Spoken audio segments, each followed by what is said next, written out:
দূর দূরান্ত থেকে মানুষ এভাবেই ঈদগাহ মাঠের দিকে এগিয়ে যাচ্ছে।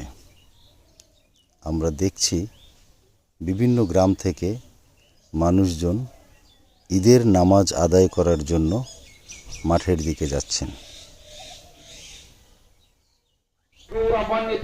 সকলেই সমবেত হয়ে এভাবে ঈদের নামাজ শেষে খুতবা শুনছেন।